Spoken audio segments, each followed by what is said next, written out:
Meeting to order. Standing Committee on Access to Information, Privacy and Ethics, meeting number 101. Pursuant to Standing Order 108-3H7, study of breach of personal information involving Cambridge Analytica and Facebook. Today we have from Aggregate IQ, Zachary Massingham, Chief Executive Officer, and Jeff Sylvester, Chief Operating Officer. Welcome, gentlemen. Mr. Sylvester, go ahead. Actually, I think Zach's going to start off this time. Okay, go ahead. Good morning. My name is Zach Massingham, and I'm the co-founder and chief executive officer of Aggregate IQ. I would like to thank you for inviting us to join you here today to provide information to support your study and to answer your questions.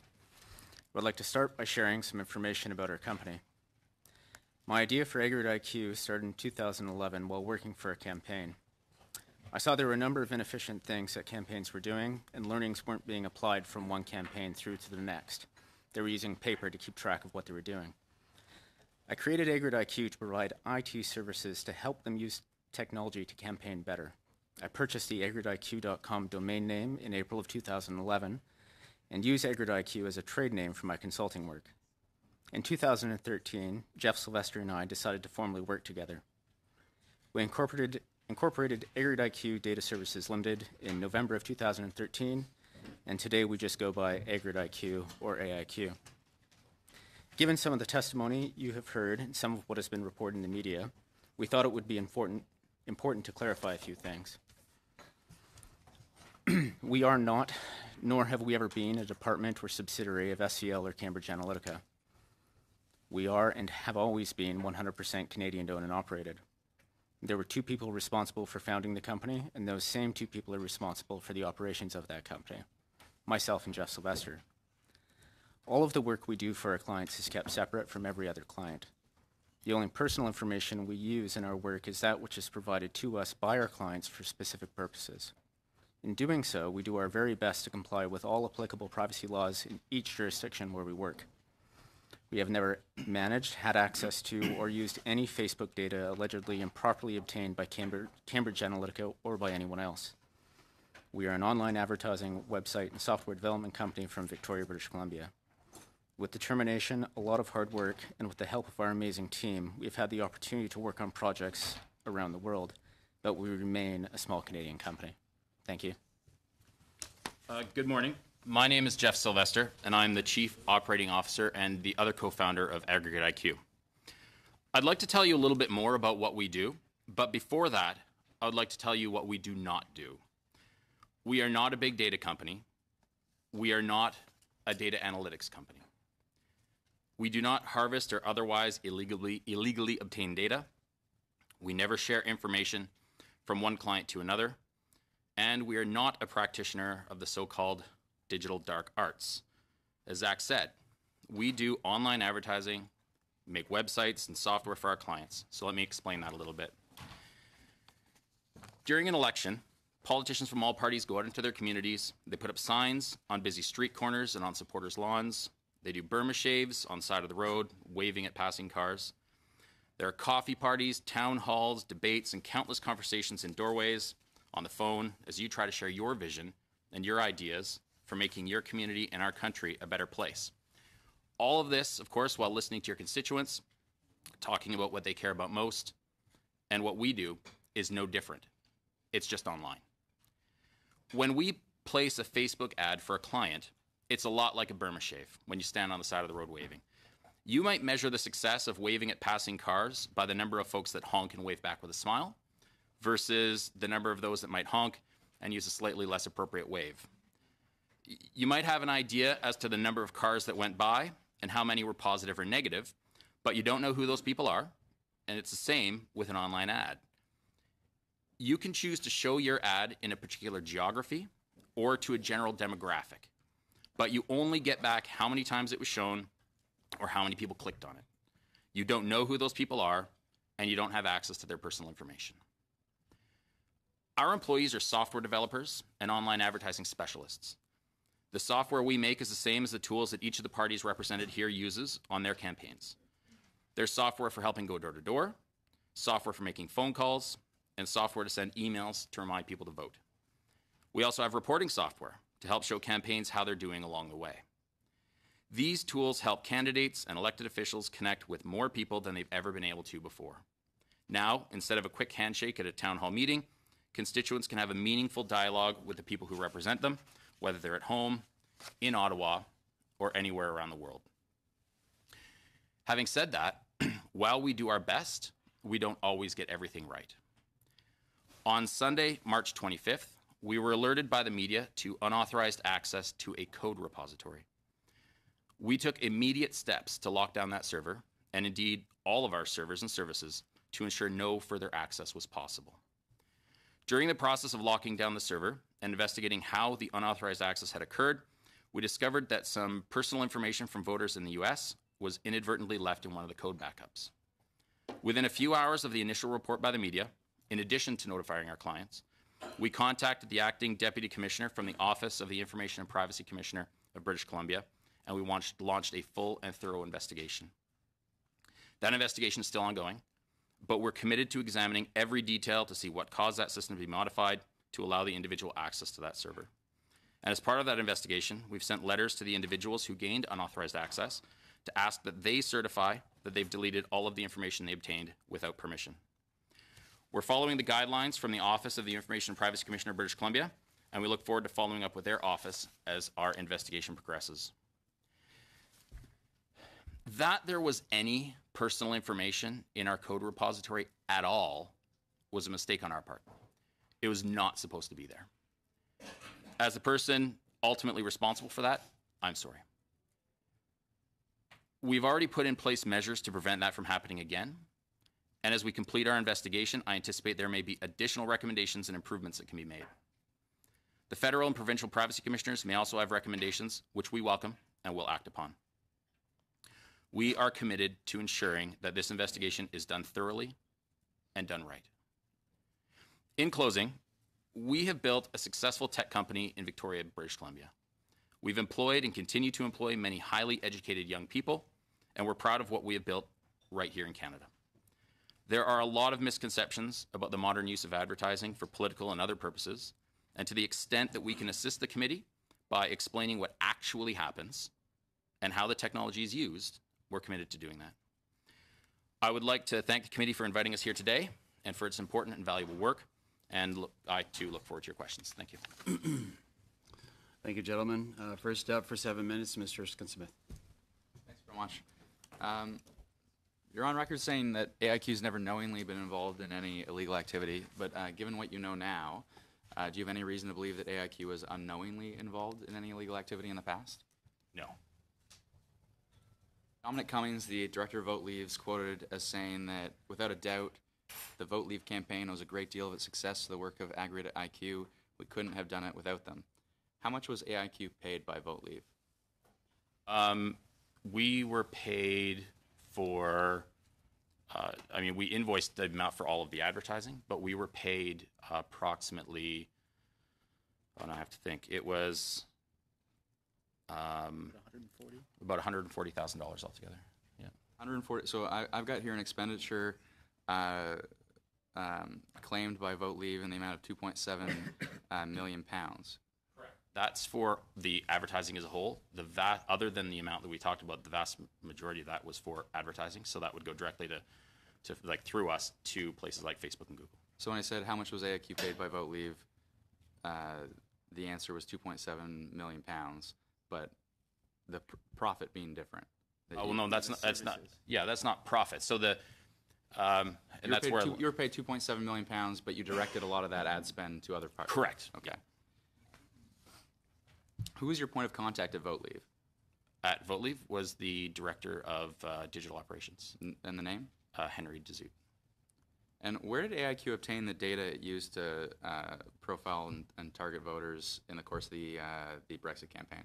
So we don't have data to profile and target, and we don't profile and target individuals. Okay, so it was just you were selecting certain demographic characteristics on Facebook ads. Is that the idea?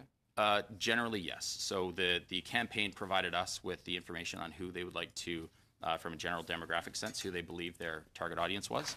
And then we put that into the tools like Facebook and Google in order to show ads to those How many folks. parties paid AIQ further to the Brexit campaign. So Vote Leave paid you. Correct. I understand this to be correct. Change Britain, the DUP, Gov 2016, Veterans for Britain, and the Be Leave. Were there any other campaigns that paid you? That's not correct. Okay, so correct me. Yeah, so during the referendum, we worked with Vote Leave, Be Leave, Yeah. Veterans for Britain, and Yeah. the DUP. Okay. And you were paid, I understand, Be Leave in an amount of over £600,000, again directed to an ad spend. Correct. What about the other parties?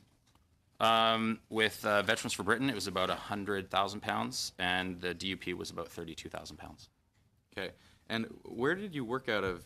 Did you work out of the UK during the referendum? We had a couple of people go there from time to time, but all the work was done in Victoria, BC. Okay, so I understand that you haven't agreed to cooperate with the UK Information Commissioner's inquiry into the use of data during the Brexit referendum. Is that correct? No, that's not correct. So on the 17th of May, 2017, the Information Commissioner from the UK sent us a letter. Yeah. We responded on the 24th of May, and then we didn't hear from her again until the 30th of January of this year, 2018, when she sent us a letter, and we replied. So you are willing to cooperate with the... We have been cooperating the whole time. Okay. So you've got a number of different campaigns that are all using your services further to the Brexit campaign. Who coordinated and directed the ad spend of each? So like, who from our team or from them? No, How did they so provide it? we've got your point of contact for the Vote Leave campaign. You've mentioned already. And who's your point of contact at the Be Leave campaign? Mr. Grimes. Okay, and who directs the ad spend for the over £600,000 from Be Leave? Mr. Grimes. Okay, so when did he direct that ad spend? So the spending for Be Leave was really in the last 6 or 7 days of the campaign. Okay. And all of the direction and all of the information for that ad spend came from Be Leave. Okay. So there was no coordination, in your view, between the Be Leave and Vote Leave campaigns in directing the ad spend of Be Leave? We saw no evidence of any coordination between the two. Not even, okay, so perhaps you can explain why there was what was the purpose of the Google Drive that you, Mr. Massingham, had access to, and the owner of which was Ms. Woodcock, the Chief Operating Officer of Vote Leave, but it was a Be Leave Google Drive. Explain to this committee how that can possibly happen if there was no coordination whatsoever. I can't speak to that. I was unaware that there was even a Be Leave drive within a Vote Leave drive. So you didn't have access to that drive? I may have had access to it, but I was unaware that it was there. So if I could clarify, we did have access to the Vote Leave drive, and Google Drive. Well, so there was a Vote Leave Google Drive that we had access to. Right. And that was a place where the campaign would put, like when you send an email and it can't contain too many pictures, like your photos, you might put it on something like Dropbox, and that was what that drive was used for when they're sending us large sets of images. So I just want to be clear. You're getting £2.7 million in an ad spend from the Vote Leave campaign, over £600,000 from the Be Leave campaign. You've got access to a Google Drive that is owned by the Vote Leave, or that is, the owner of the Google Drive is the CEO, Chief Operating Officer, of Vote Leave, but it's a Be Leave Google Drive. You have access to it, Mr. Massingham, and you have no idea why, and you don't remember? That's correct. If we didn't collaborate on. If I could clarify a bit, Yeah, please clarify, because that's crazy. Yeah, the drive itself was a Vote Leave drive, and on that drive were, images and things like that we might use for advertising that we had access to. And appreciate we did not have access to the entire drive. In looking back, Do you have communications from Mr. Grimes directing you how to spend the £600,000? The directions from Mr. Grimes were done in the Be Leave Slack channel. Okay, so do you have those Slack records? Can you provide those Slack records to this committee? I think we still have them, but I can check, yeah. Okay, so make sure you have them, and please provide any direction you received from Mr. Grimes on the ad spend of £600,000 to this committee. 10 seconds. Well, have you had conversations with Mr. Grimes post-referendum or anyone from the Vote Leave campaign? Intermittently, if they get a request from the Information Commissioner. Any conversations about the Election Commission's investigation? Yeah, if they have questions about things that we did on their behalf, they would ask us. But you communicated with Mr. Grimes and with anyone from Vote Leave about the Election Commission's investigation? Only afterward, yeah. Okay, so any correspondence between Mr. Grimes and anyone from Vote Leave about the Election Commission's investigation, I'd also like that correspondence to be provided to this committee. Fair? Yeah, I don't know that I have any because most of any communication was done by phone, but I'll see what I can find. Okay, thanks very much. Thank you, Mr. Smith. Next up for 7 minutes, Mr. Kent. Thank you, Chair, and thanks to both of you for attending today. According to Christopher Wiley's narrative, AIQ wouldn't exist but for him. That because of his connections with you through the Liberal Party of Canada, work that you'd done in the past, that he suggested that AIQ be set up to enable people who didn't want to move to the UK to actually work for Cambridge Analytica. Is that an accurate characterization of the relationship? Zach and I set up Aggregate IQ. As Zach mentioned in his opening statement, he had registered a domain as part of his personal work in 2011, and Zach and I had been talking about how we could work together for a long time. Mr. Wiley certainly introduced us to SCL, but we'd never heard of any Cambridge Analytica at that time, and indeed hadn't for a long time after that. And so, no, Mr. Wiley did not set up Aggregate IQ. Now, last week, Mr. Vickery testified before this committee, and he says that he's not sure of the precise relationship between AIQ and Cambridge Analytica and SCL, but he says, I think his direct quote was, "The walls of separation are very porous." Again, would you agree with that characterization? No, not at all. Again, Mr. Vickery said that, well, no, this comes back to Mr. Wiley's narrative. He said that he helped get AIQ up and running in order to help SCL, essentially a Canadian entity for people who wanted to work on SCL projects who didn't want to move to London. And Facebook suspended Aggregate IQ for its connections with Cambridge Analytica and the possibility that it might have some of the data that Cambridge Analytica improperly obtained. Did Facebook, do you believe then, from your answers this morning, that Facebook, in its suspension of AIQ, acted improperly or without justification? Well, Facebook is its own company. I can't speak to why they choose to do things, but I know that they are investigating, and we've contacted them and offered to cooperate as best as we can. And so I'm looking forward to them completing their investigation and again, continuing as good customers of Facebook. Now, when Mr. Vickery stumbled upon the subdomain GitLab at AIQ, he said that he didn't use any of the logins or access facilities that he might have, and he says that there is no evidence that the exposed code or private data was taken, but he also says there is no evidence that it wasn't taken. Do you have any evidence one way or the other yourself? So we indeed can see that the security researcher did gain a copy of that data, but we upon learning of that, we launched a full investigation, notified the Office of the Information Privacy Commissioner of British Columbia, and that investigation is continuing. So we're committed to going through every line and every record to make sure that that no such access occurred. Why was that subdomain, this big repository of data, left unprotected? Why was it left open? So to clarify, it's not a data repository, but rather a code repository. But of course, that it was exposed, of course, was an issue that should not have been. We're investigating still to see exactly how that change occurred to allow it to be accessed. And as I said, we're going to work with the Office of the Information Privacy Commissioner of British Columbia to work through that process. It wasn't left open deliberately?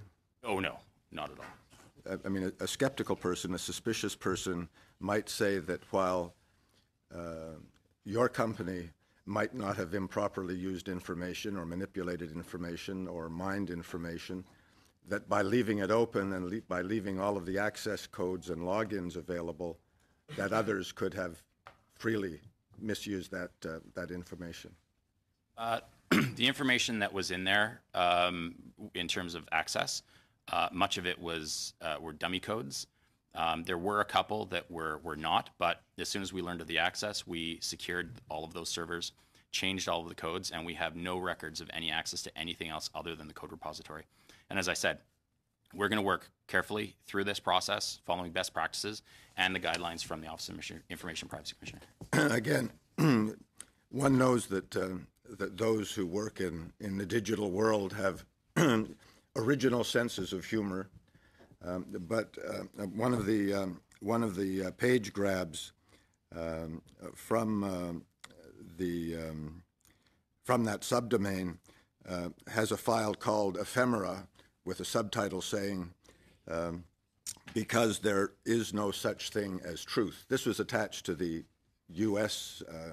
Election projects, I understand, that Aggregate IQ was working on. Is that correct? That is work that we're doing for a client in the U.S., but the names and comments are just things that our developers write in there from time to time.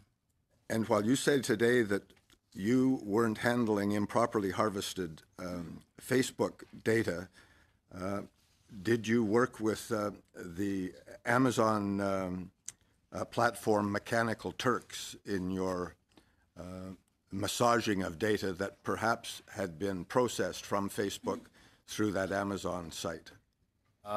We don't, I wouldn't say we massage data, and I don't recall ever, no, we've never worked with Mechanical Turks. So you've never worked with Mechanical Turks? No. Oh, okay. 1 minute. Thank you very much.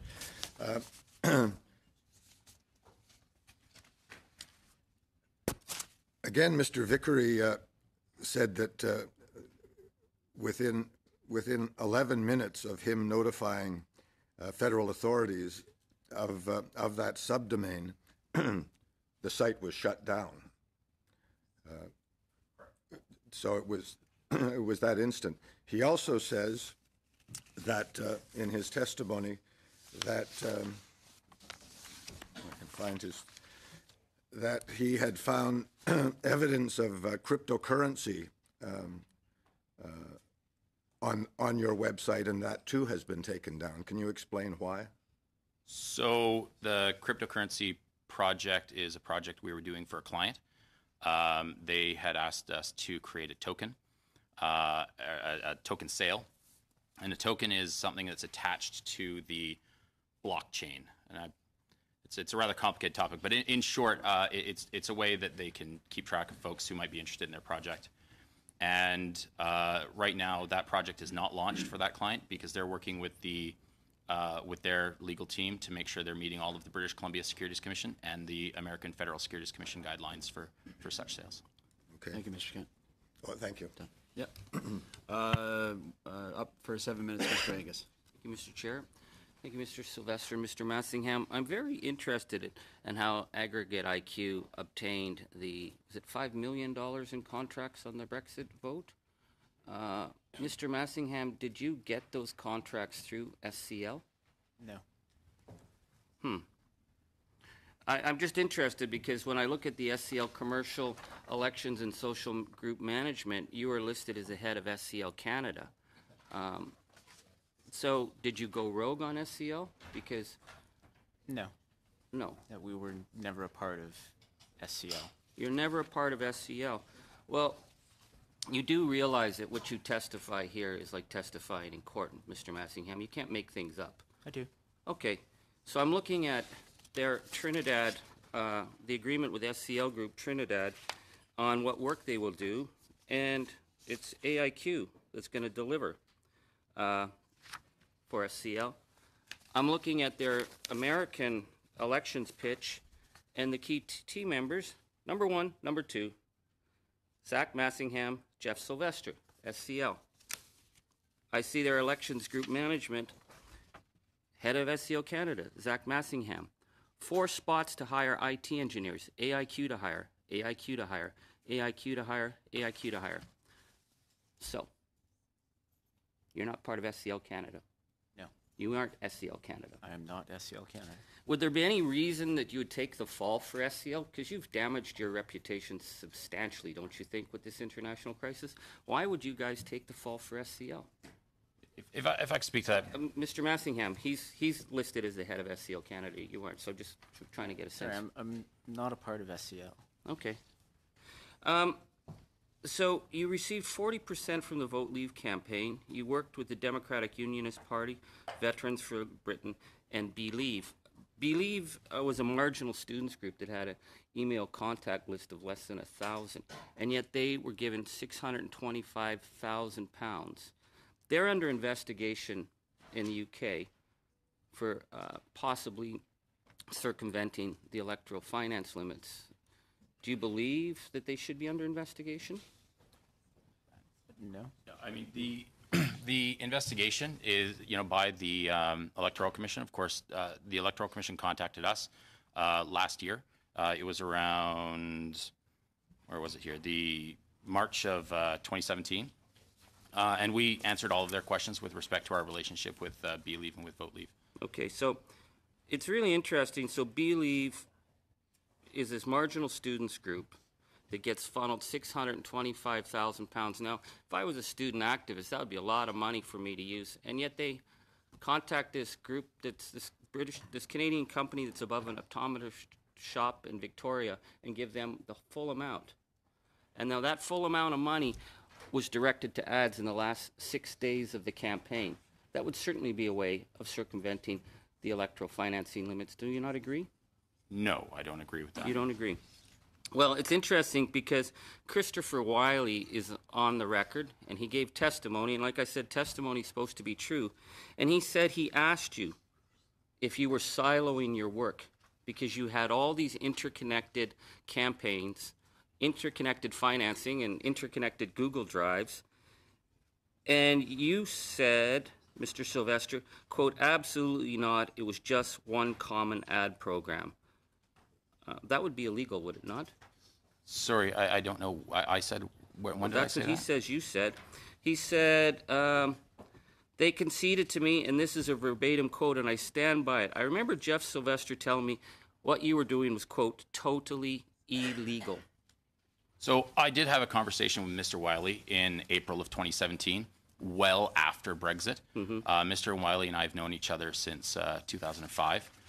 And as part of that conversation, we certainly did speak about what the media was talking about the Believe relationship with Vote Leave.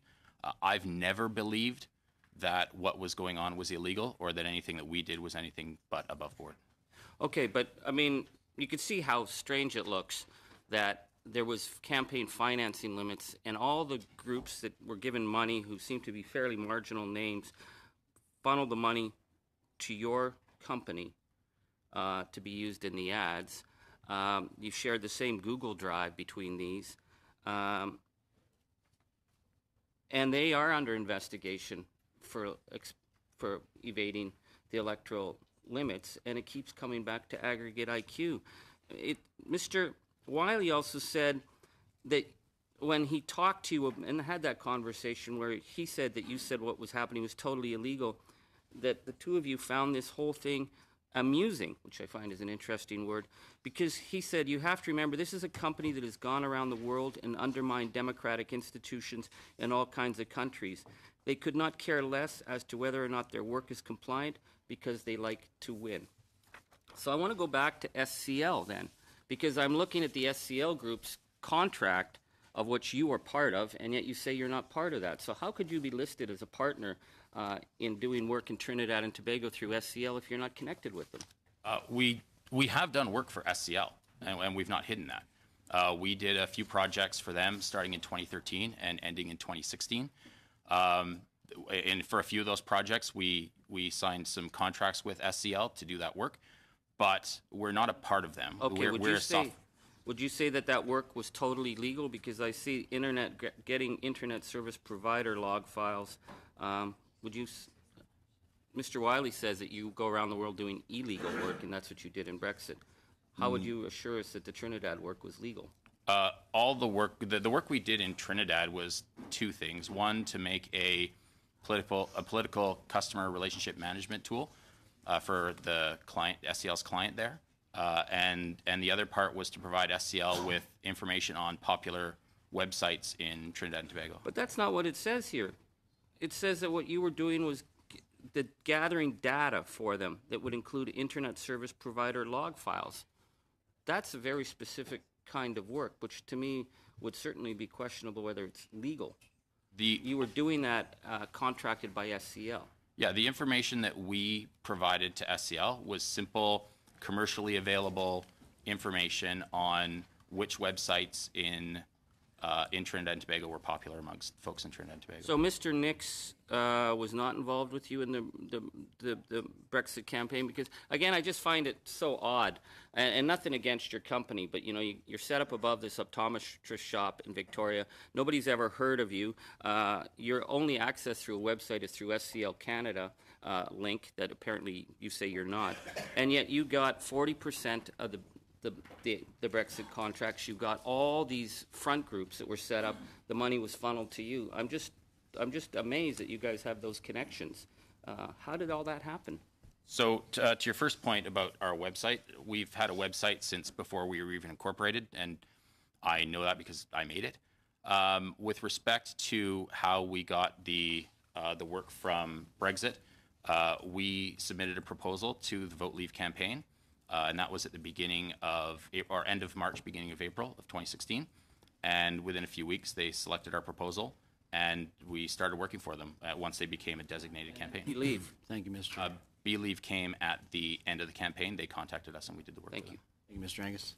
Next up, for 7 minutes, Mr. Bayless. So thank you for being here.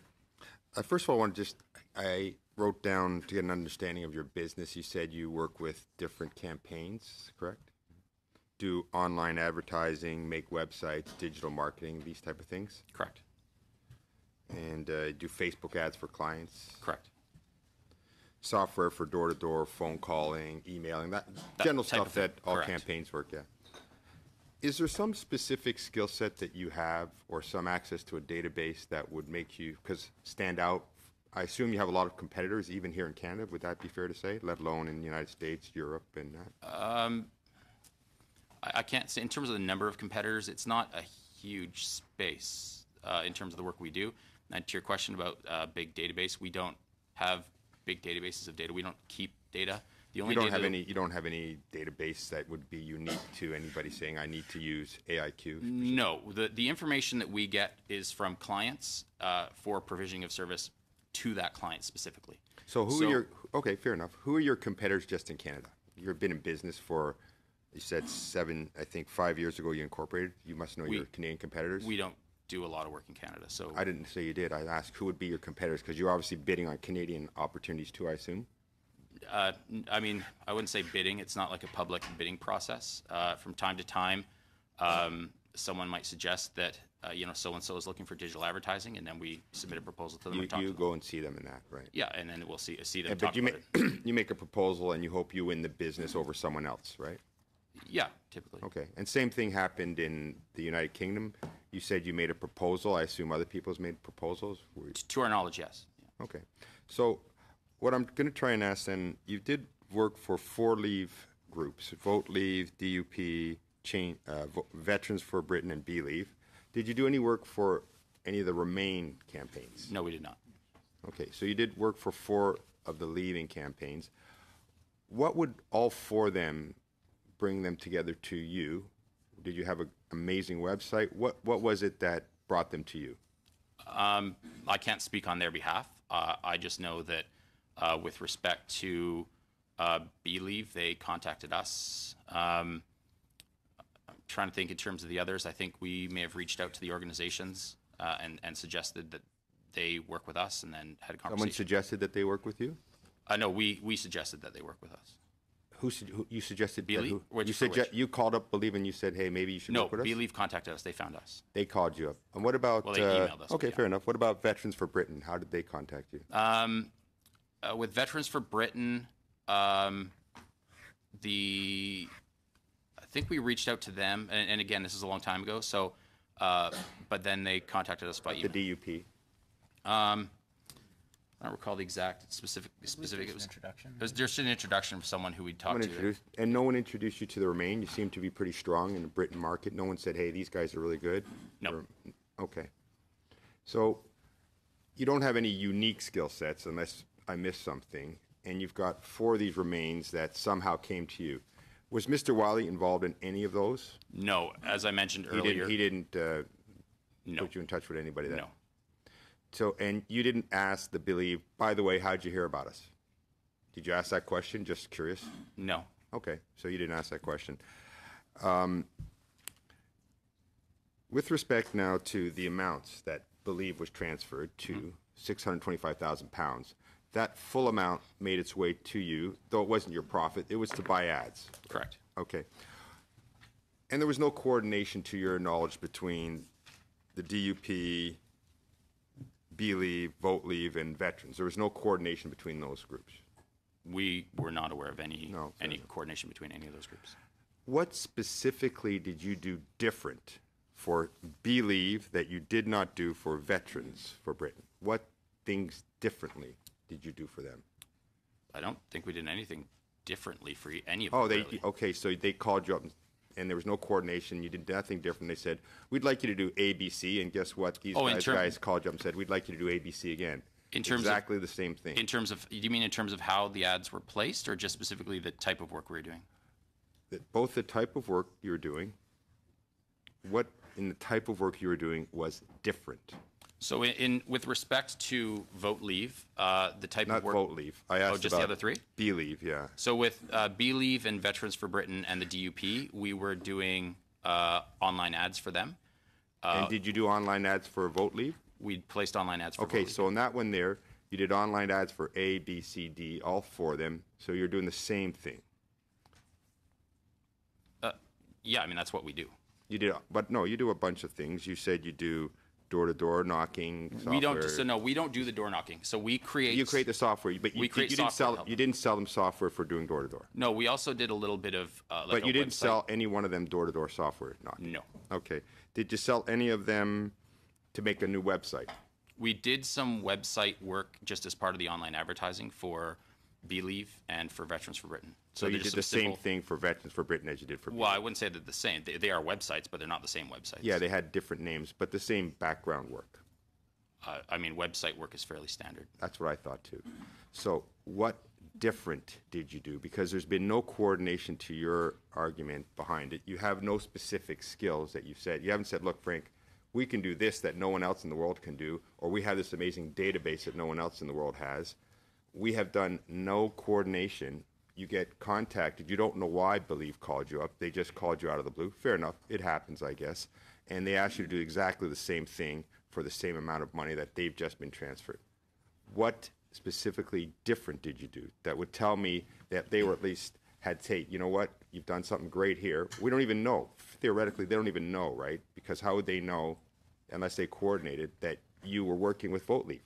So I believe at that point that we had that Vote Leave had made a reporting of their financials to the Electoral Commission, which had been released publicly, and there was a little bit of media about the So fact you that we'd done think some that work, you but think that Believe read this financial reporting and said, "Hey, look at this. It looks like Vote Leave's got this great company. They went on your website, looked it up, and called you." Is that what happened? I don't know. But You don't but to know. your question as to what was different, But you didn't. the tar- Before that, you didn't bother to ask them. You're in the data gathering. You're looking for customers, I assume. You didn't bother to ask them. You know, like I get this box. Were you referred by a friend? Did you see our website? Was it a coupon? You didn't ask that question. No, they emailed us to ask if we could help out. But to your question, But you didn't ask them, how did you get my name? Sorry, we didn't ask them what. You didn't ask Believe, how did you get in touch with me? How did you know about me? Well, they emailed us. We know how they got in No, touch with us. they emailed you, but how did they find your name? Did they do a Google search and you came up first or second? What happened? No, I mean this was a campaign that that was around, and so we knew they existed. But You knew they existed. How did Thanks, they know Mr. you Bayless. existed? I don't know. I can't speak for them. And you did not Thank you, ask Mr. them. Bayless. No, And that wasn't of interest to you. I mean, And then they asked in you to campaigns, do in That's campaigns. fine. That's fine. And then Mr. they Bayless, asked you to you're do at exactly time. the same thing. Mr. Bayless, you're past time. Thank you, Mr. Bayless. Next up for 5 minutes, Mr. Gord. Merci, Monsieur le Président. Merci. Thank you, Mr. Chairman, and thank you to our two witnesses for being here. It was interesting that you said that you offer specialized services for election campaigns, but what I'm finding it hard to understand is why your clients picked you to do things that are relatively doable by the very organizations or parties, because they can certainly put ads on Facebook. You put Facebook ads up, but what are the extra services that you provide clients that make them choose you? Because if they were just transferring work to you for the sake of it, it's pretty easy to find people to put Facebook ads up. You must offer them something else, some added value in order to provide you with the contract. The work that we do for the campaigns, we specialize in online advertising for politics. And so it's in no different with any industry. If you understand the industry a bit, it helps to make that process a bit more efficient. But it's really no different than any of us, fixing a car. We also have owner's manuals for our car, but we still bring it to a mechanic because they're the experts at it. And so we help the campaigns to take their message, craft it into a size and in terms of how big it is, how much text there is, we use our experience in terms of what sort of things have worked in terms of how that layout goes in order to place them online. And so the added value, of course, we bring is that we can do it very quickly and efficiently for them so that they can get their information out there. And not all campaigns, and particularly those that aren't connected to a long-term political party, have that expertise in-house. The parties here, represented here, have folks who can do that for them. And so, but not everyone does. And so they need help, and we're happy to provide that help. Est-ce que vous offrez des services? Do you offer services? So inclusive services, so that you provide advertising and the whole range of services? Are you involved in the whole process right up to the very voting day? Clients, we can work with them to provide a political customer relationship management tool. And that is no different than what the Conservatives here have for their CIMS, or what's now C-Vote, or what the NDP have, what used to be NDP Vote or Populist, and the Liberals used to use Manage Elect, and now they use Liberal List, which is based off of the American NGP van. We provide a tool sometimes for campaigns to use, and then, yes, we'll support them through the use of that tool and through our advertising right through to voting day. Vous semblez être bien. You seem to be very aware of the various systems that the different parties use. Do you have any access to those, or do you have a reason for being so aware of those? Politics in Canada for a while, and I used to work with a Liberal member of Parliament and certainly volunteered on his campaigns. I've volunteered on campaigns of many parties, and so I have seen different systems. Yeah. Donc, l'expertise que vous... So the expertise that you have acquired in your past work for your company comes from your work on provincial and federal election campaigns. You have acquired this expertise, and now you are in the private sector with what you have learned. So you are aware of the personal information provided by clients. But when you see information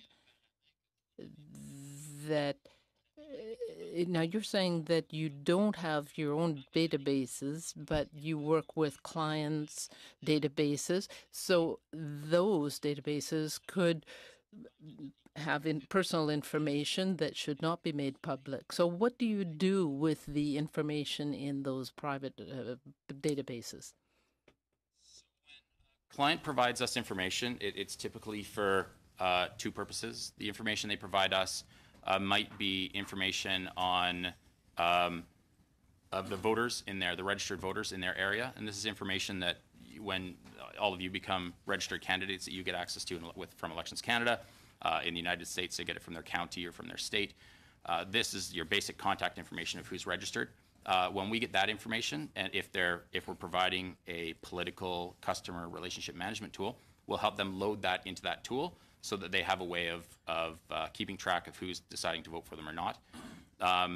Customers might also provide us with an email list, for example, that they want help loading into an email tool that we've created for them, or into the door-to-door tool, or into a phoning tool. So that's how we use the information. There are times as well that they might ask to use that information for reporting, in which case we will also provide those reporting services. Thank you, Mr. Gord. Next up for 5 minutes, Mr. Saini. Good morning, gentlemen. Just a quick question. You said that you both started the company, right? So what I'm assuming is that both of you went to a lawyer. You had articles of incorporation that were drawn up. So in those articles of incorporation are both your names. Yeah, we're the only two directors of the company. Yeah. So in the articles of incorporation that were set up by your company, there's only your two names that are there. Correct. Right? Okay. So you have obviously startup costs. You start an office, you need desks, chairs, computers, pencils, pens, coffee machine. Where'd that money come from? Well, all of the work that we've done has then funded the future development of our company. But I'm talking when you started that, when you had the articles of incorporation, I'm assuming that's when you started the company. So the funding to start up and set up that company, where did that money come from? Well, it wasn't much money to start because we did it from our homes. Zach worked from home. Okay, I worked from home. the funding that you received was from your own personal finances. Yeah. Okay. So I have here, and I'm going to quote this, Mr. Wiley, in his testimony before the UK Digital Culture, Media and Sport Committee, testified that AIQ was set up as a separate Canadian legal entity so that Canadians who were not willing to move to the UK would be able to work on SCL products. He goes on to confirm that it was in essence a shell company or franchise, but that you were signed to the SCL group and that you would be known as SCL Canada. Is this true or not? No, that's not true. So you never had a conversation with Mr. Wiley where he told you that now he was working for an entity in England and he was reaching out to you to find out if there was anybody that you knew or who could do the work? Mr. Wiley and I did have a conversation when he started working for SCL. He told me, or not conversation, rather he sent me an email. In that email, he introduced his new employer to me, and I read the pamphlet. But in terms of later, when he introduced me to his employer, we didn't have a conversation about setting us up as a shell corporation. So because there was some hesitancy, and I'm just, according to his report, because there was a hesitancy of you guys moving to England to work there because of what he quotes as, I guess you both were recently married, you had young kids, you had bought a home, that it would be easier for you guys to have a shop in Victoria and still work transatlantically. That's not accurate representation of how it happened. Okay, that's fine. What is Ripon? Ripon is a project of SCL. Okay. Part of that project was they contracted to us to create a political customer relationship management tool. And as I've mentioned, it's no different than Liberal List or C-Vote or the NDP's populist tool. And this tool, they wanted us to build for them so that they could use it in the American elections. Okay, so you built this software, proprietary software, I'm assuming, for them? Correct. Who owns it? At the conclusion of the contract and having been paid, they own that project. So is that customary in your line of work, that you develop a software that's proprietary, you put your efforts into making this, it becomes intellectual property, why would somebody else own it? Well, they paid us to make it. So they paid you to make it, so that goes to them now. Now it's up to them. So you're talking about SCL? SCL, correct. So they use that software. Yeah, so they paid us to make it, we made it, and then we gave it to them. Okay. So you've also done work in foreign countries. Is that true? That's correct. So from whatever reading I've done, you've done work in Nigeria, Trinidad, and Kenya. Is that true? We've never done any work in Kenya. Never done. So it's Nigeria and Trinidad. We have done some work in Nigeria, and we have. What work did you do in Nigeria, and who did you do it for? We did some work for SCL to place online ads. Okay. For which political party? It was a independent promoter of like a independent expenditure sort of thing in support of Good Luck Jonathan. Good luck, Jonathan. Okay. So something Mr. Wiley said, again, in front of the community in the UK, he said that the video that AIQ distributed in Nigeria with the sole intent of intimidating voters included content where people were being dismembered, which people were having their throats cut and bled to death in a ditch. They were being burned alive. There was incredibly anti-Islamic and threatening message portraying Muslims as violent. So who did that? So the video was given to us, but we were not willing to distribute it or run any ads to it or anything. So who distributed them? To our knowledge, no one. But he said that it's been distributed. I don't know why Mr. Wiley said that. Mr. Wiley was not involved in. He was gone from SCL by that time, so I don't know. So you were given. So you were given this video, and it was never used. We were given the video. No, we didn't run any ads to it or anything like that. And we informed the client that we were unwilling to do that. Okay. So you did some work in Trinidad. Correct. Who offered that work to you? That was the first work we did with SCL. Okay. So SCL got the contract from Trinidad. Correct. And then they contracted you to do the work. They subcontracted us to do a portion of that work. So what work did you do? I think I mentioned before, we did a political customer relationship management tool for a political party there. And was it Ripon that you? No, it was completely different tool. So Ripon is a separate entity. So every time you have a customer, you develop individual proprietary software for each company. So we do development in a number of different ways. Sometimes we make our own software that we then license to clients along the way, and other times they will want their own custom software. In the case of Trinidad and Tobago, they were asking for some custom software. The reason I asked that question Thank you, Mr. is Saini. I know it seemed fast, but it was really fast. it was. Thank you. Next up for 5 minutes, Mr. Kent. Thanks. Thank you, Chair. We learned, gentlemen, from UpGuard, the data breach investigator, which is associated to Chris Vickery's cyber risk research, that two of the project families, as described by UpGuard, called Saga and Monarch, are designed to gather and use data across a number of platforms.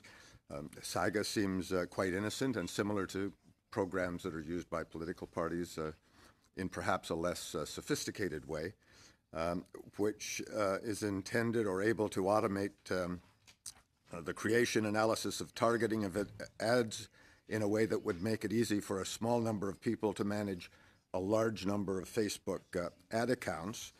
And again, UpGuard says, and I'll ask you whether or not it's accurate, that Saga was used specifically to interface with the Facebook ad system through APIs and scraping methods to gauge response to images and messages. And then UpGuard says Monarch takes up where Saga leaves off, where Saga, they say, is a tool capable of tracking what happens when someone clicks a Facebook ad. Monarch seems designed to track what happens afterwards, giving a controlling entity, they say, a more complete picture of their target's behavior. Is this what is described as psychographic profiling, and is that essentially what Saga and Monarch do? No. And some of your description wasn't entirely accurate, so if I could explain. I'm just quoting what UpGuard has reported. So the security researcher, while he's able to see some of the code, is not able to see how we've deployed or implemented that. So he can only make assumptions based on what he's looking at. The Sega tool does connect to the Facebook ad account side, so that is where we place the ads in order to get numbers on how ads have performed over time for our clients. Monarch takes information that people, when they go to our customer's website, and they voluntarily enter their information. And indeed, I mean, many of the members here have websites that ask for the exact same thing. So you might ask on your site, for example, please sign up to my mailing list. So you want to make sure when someone puts their email address in there that they get signed up to a mailing list. And that's what Monarch does. So it helps to make sure that information gets to the right place on behalf of the client. Now, what UpGuard seems to be suggesting is that some of the data that would be provided to AIQ to process and to report on may have been improperly harvested. So again, Do you have any way of knowing whether or not the data you're dealing with is properly or improperly harvested? no. Well, yes and no. With the information that we get from Monarch or Sega when we implement that for a client, that's information which is provided by people who visit their website voluntarily when they enter their information on the website to, like I said, join a mailing list, volunteer, whatever it happens to be. With the information from Facebook, this is completely anonymous information on just the performance of a particular ad, whether it was seen X number of times, how many times it was clicked on. To your question about processing data, we don't really process data for folks. We take information that they provide us, like a voter list, like I mentioned, and put it into a tool like the political customer relationship management tool. But we're not data harvesters by any stretch of the imagination, and certainly we don't do psychographic profiling or profiling of any other type. We're not psychologists. We're tech guys and or tech people, I should say, and we place ads. So no. Have you ever or has Aggregate IQ ever used a database like Truth or the Saga or Monarch programs to affect the outcomes of elections in Canada, federal or provincial? So we have done work in Canada, though not for the federal parties. But to say, do we use information in the tools that we've created and deployed for a customer to help influence the outcome of the election? Yeah. I would suggest that the volunteers and the candidates that use that are certainly trying to influence the outcome. When you go door to door, I expect you're doing so because you would like to influence the person you speak to into perhaps considering voting for you. It's really no different from what we do. The ads that we show it's the digital equivalent of an ad on someone's lawn or on a street corner. You choose where you want it to go, you put your message on there, and people drive by and see it. And it's the same for the internet, and same with going door to door, and same with making phone calls. Now we know that. Mr. Kent. Oh, sorry. Yeah, we're at time. Okay. Thank you, sir. Thanks. Next up, Ms. Forte, 5 minutes. beaucoup.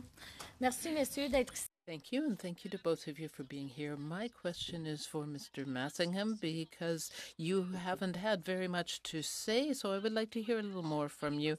You mentioned in your presentation that you comply the best you can with legal rules, and you have said elsewhere that you clearly and fully comply. So are you saying that you may have broken Canadian or international laws?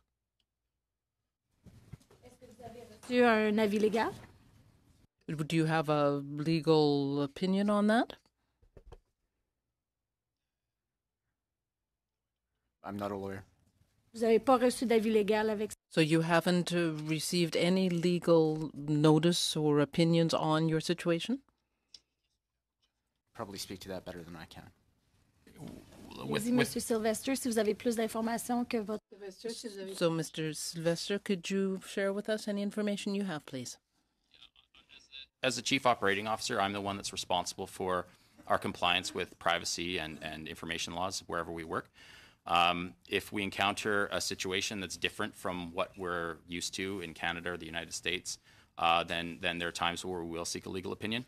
And certainly when working with regulators to make sure that we're giving them all the information we want, we make sure that we speak to a lawyer to make sure that we're giving them all the information that they've asked for. Est-ce que vous pensez que vous avez enfreint? Do you think that you may have violated any Canadian or foreign laws? No, I don't believe we've violated any Canadian or foreign laws. Merci. Ma prochaine question... Thank you. My next question is, you said that on certain occasions you have used information or databases for parties, non-profit organizations in Canadian elections, provincial or other. Yeah, we have used. If an organization that we're working with would like our help in organizing their information in something like a political CRM, then yes, of course they will provide us with that information for the purposes of doing that work. And then at the end of that work, we delete that information. Well, they may ask us to return it to them and then delete it, or just delete it, and we'll comply with whichever they prefer. Donc, vous n'avez pas de cadre ou de mesure. So you don't have any framework or concrete measures on such decisions if you keep the data or you delete it, or how the data is handled after the fact? Delete the data after we're done working with the client. D'accord. Et vous avez mentionné, M. Sylvestre. Very well. Mr. Sylvester, you mentioned in your presentation that you have measures in place to protect data while you have it. Could you give me clear examples of such measures in your organization? So when we're using any information that's provided by a client, we make sure that we follow standard industry practice with respect to security certificates, encryption, all of the technologies that companies use to protect their information, and we ensure that meets all of our standards here, and of course their standards in the places where they're operating. Est-ce que vous avez déjà eu des brèches ou un risque? Have you ever had breaches or risks in the various projects you've been involved in where somebody may have breached your measures, and any data that were at risk as a result? At the beginning, we did have an incident that was reported to us on March 25th, and we acted right away to secure that the information that was there at the servers, and indeed all of our servers. And then once we discovered that there was some personal contact information that had inadvertently been left, we contacted the Office of the Information and Privacy Commissioner of BC right away to let them know about that. But that information should not have been there. As I mentioned, it was that happened when someone was backing up code and accidentally also backed up some data that went with that code, so that when we deleted it off of the customer server, it wasn't deleted off of the code repository, unfortunately. Et avec cette And with that unfortunate situation, have you had to put new measures in place, or should you, to protect the data better in the future? We've put measures in place already to protect the information on that code repository. We've also put into place some new measures with respect to auditing of all of our servers more frequently. I imagine there will be additional recommendations that come out as our investigation continues, and we may also get some recommendations from the federal or provincial privacy commissioners, which of course we welcome and of course we'll follow. Thank you, Ms. Forte. terminé, merci. The next step for a 3-minute round, Mr. Angus. Chair. Mr. Massingham, I'm very interested in the work of SCL, Cambridge, and AIQ in Nigeria. So let's talk about the murder video. So this video was sent around with horrific pictures of people being burned alive, where the message was very clear to incite anti-Muslim hatred in Nigeria. Who gave that video to you to release? I do not recall who the individual was at SCL that provided that. So someone at SCL provided that? It was provided by SCL, yes. Okay. So you were working for SCL on that campaign? Yes. Okay. Because Cambridge Analytica says they gave you that video. So Cambridge was working with you and SCL in Nigeria? We worked with SCL on that. Okay. Because it says that, and to your credit, that you were very freaked out by this video. You called it the murder video. But you were directed by SCL, and SCL is involved in what they call international PSYOPs.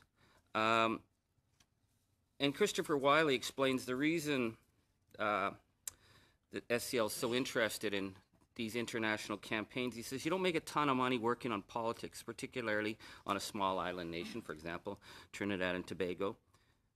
But part of the business model is to capture a government, win an election. You get paid for that, but you don't make a ton of money. Where you make the money is then going into the government and making the deals. So once again, we have the three hombres, Cambridge, SCL, and AIQ working hand in hand in Nigeria. How were you coordinated with the other two? Sorry, Mr. Massingham as president. We weren't coordinating. You were given the video. Cambridge said they gave you the video. You said it was SCL. I mean, it's the three of you. How were you, they didn't just give you a video that totally freaked you out. Sorry, and during told that you- time, we were unaware of even that there was a Cambridge Analytica. Sorry, that's entirely Sorry, accurate. sorry. You serious? No, Sorry. no, sorry. I want to hear this, Mr. Massingham. You weren't aware that Cambridge Analytica existed when Cambridge Analytica said they gave you the video? So I just want to hear you. Just follow that up a little bit for us. You weren't aware that Cambridge Analytica existed? So what? No, sorry, Mr. Massingham said that. So we worked with SCL on that campaign. Right. Well, Christopher Wiley says, when you look at how Cambridge Analytica operates or how SCL operates, they do not care whether or not what they do is legal as long as it gets the job done.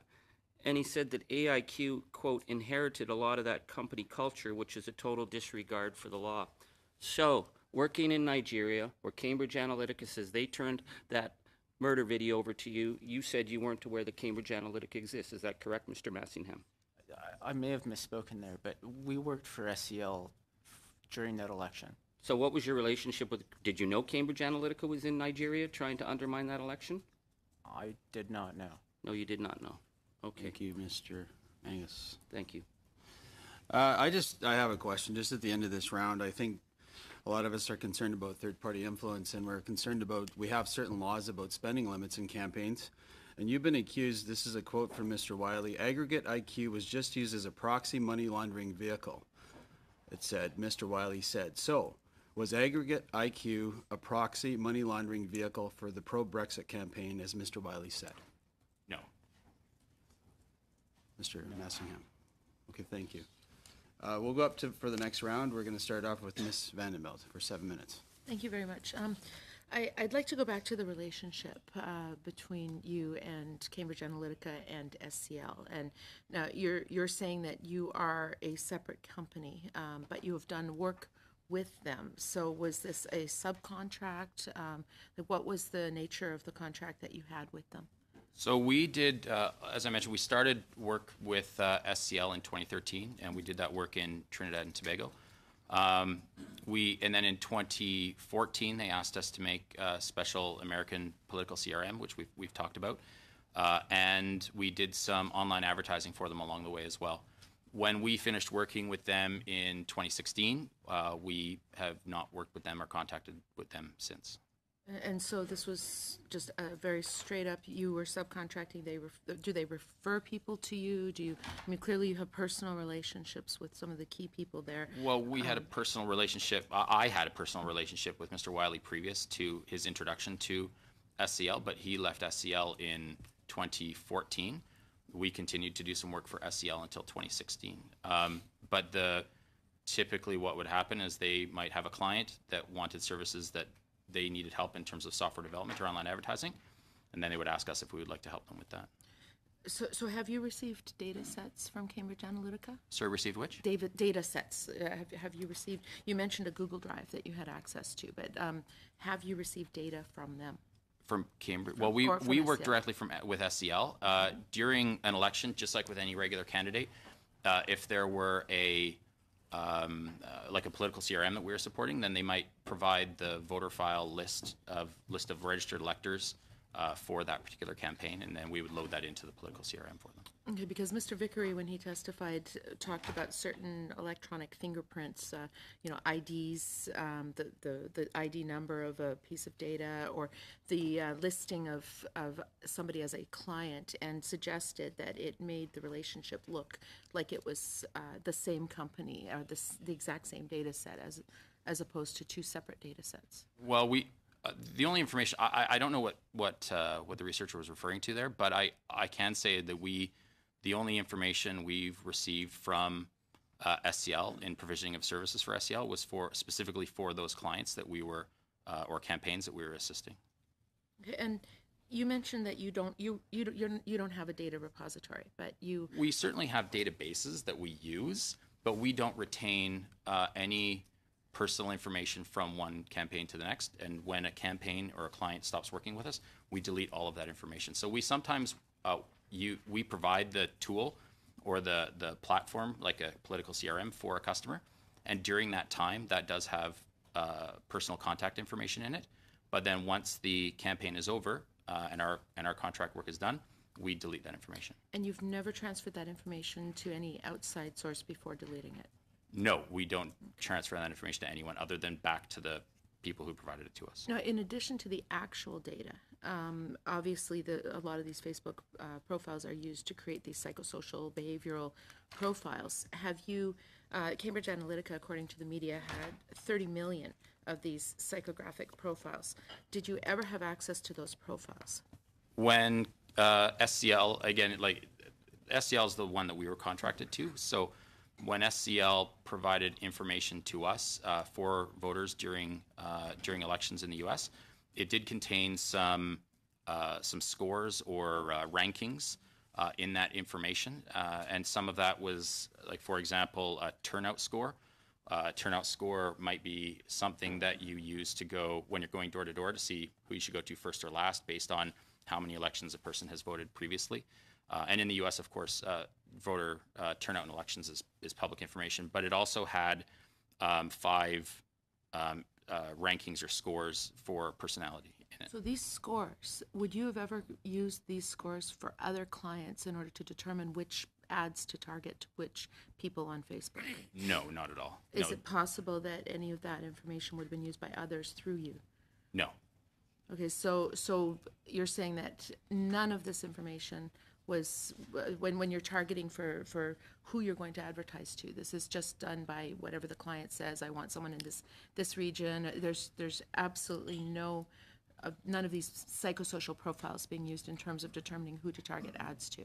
No, the tools that we have access to through Facebook or Google already provide all of the targeting information that you need with respect to an audience.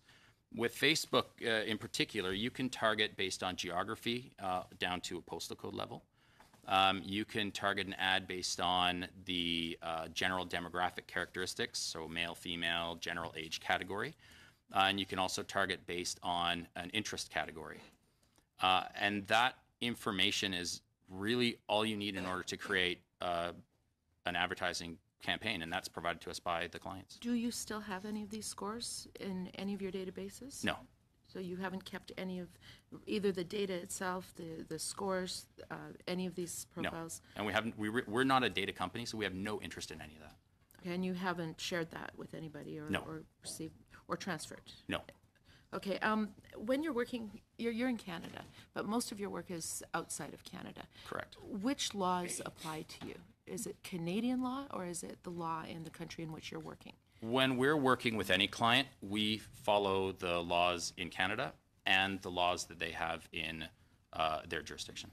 Okay, because as you know, in Canada, as was mentioned, we have very strong laws in regard to third-party advertising. Have you worked? You say you work for campaigns. Have you worked with any third parties, other organizations that would want to spend money in order to influence elections who are not themselves political parties or candidates? Yes. Other than the ones in the UK that we already know about. We have done some work in the U.S. in that And way in as well. Canada? No, not in Canada. So you don't have any third-party clients in Canada No. for elections? No. Okay. Other countries, we've talked about Nigeria, we talked about Trinidad, Tobago. What other countries have you worked with? We did work in Lithuania, but that was providing a door-to-door tool for a candidate. Okay. The United States, Canada, the UK, and those 3. Have you done pro bono work for any third parties or campaigns in Canada or in other countries? We've not done any pro bono work for any campaigns or related. We've done some charity work, but not. Okay, but would these be for any third parties that would be trying to influence No, elections? no, not at all. In any country? No. Okay. Thank you, Ms. Vanderbilt. That's time. Next up for 7 minutes, Mr. Kent. Thanks again, Chair. Mr. Wiley has said he came to know you, Mr. Sylvester, because of work that you both did on Liberal campaigns, Liberal election campaigns in Canada. You've mentioned that you've worked on Liberal campaigns, and we all have our own political affinities, and many people in this room have volunteered on any number of campaigns for any number of parties. But we do know that Mr. Wiley was contracted by the Liberal Party of Canada up until 2009, when his contract was terminated by the then Liberal leader Ignatieff for what he described as invasive work in terms of his contract work, his work in this digital area on election campaigns. We also know that Mr. Wiley was paid $100,000 for a contract shortly after the 2015 election for work either done before the election or after the election. That question is still unanswered. Did you work with Mr. Wiley in either of those two periods, either as an individual or through your company, AIQ, for the Liberal Party of Canada? When Mr. Wiley, like I said, I've known Mr. Wiley since 2005, and while I was working for a member of Parliament, I did help him get the job because he had volunteered with the member of Parliament, and I did help him get the job in the leader's office under. Who that member of Parliament was? While I was working for the member of Parliament, through just the folks that I made, I'd suggested that they take Mr. Wiley on in the leader's office, and I think that was under Mr. Dion. But you were a staffer or a volunteer? Yeah, I was a staffer for a member of Parliament, and so. But then once he moved on with Ignatieff's office, I knew he was there, but I didn't work directly with him. And then with respect to the further work that he did, I was aware that he was doing some work for them, but we weren't working with him, nor do I know the exact content of what he was doing. Okay. Does AIQ have a publicly available mission statement or a statement available to clients, past or prospective, which states exactly where the line is drawn in terms of acceptable data processing or delivery of ads or work to affect the outcomes of elections? So after the work in Nigeria, where we encountered that video that we talked about earlier, we did put in place some new language into our standard contract that talked about the ethics and morality of the particular videos and giving us the final say in what we would run or not run. So it's not explicit, it's more per occasion.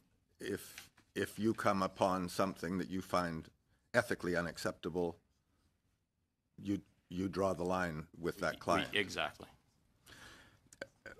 We've been talking about servers and working on client servers or your own servers. How many servers do you have, and are they all in Canada? How many AIQ? How many do we control? Yes. Because we don't own our own servers. We use cloud service providers. And so depends on, right now, a lot. There's different, every project has its own server. It has development servers. There's test servers and things for the code. You know about our code repository. So I don't know the exact number, but I'd say quite a number of servers that we control, certainly. We don't own them. They're Amazon Web Services typically, but they're servers that we control. Yeah. Right. And have either the British Columbia or federal privacy commissioners asked to access your servers or the content of those servers in their respective investigations?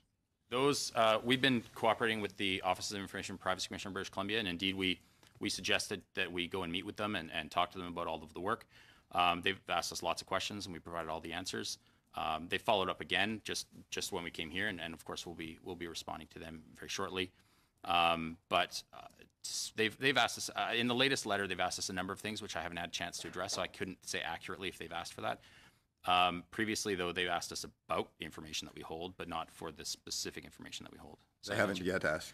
They may have in their most recent communications, but I have not spent the time because it was just as we're arriving. So I haven't spent the time, unfortunately, to look at that yet. Can you tell us why the British Privacy Commissioner Denham, formerly the Privacy Commissioner of British Columbia, is on record saying that Aggregate IQ has not been particularly helpful in her investigations?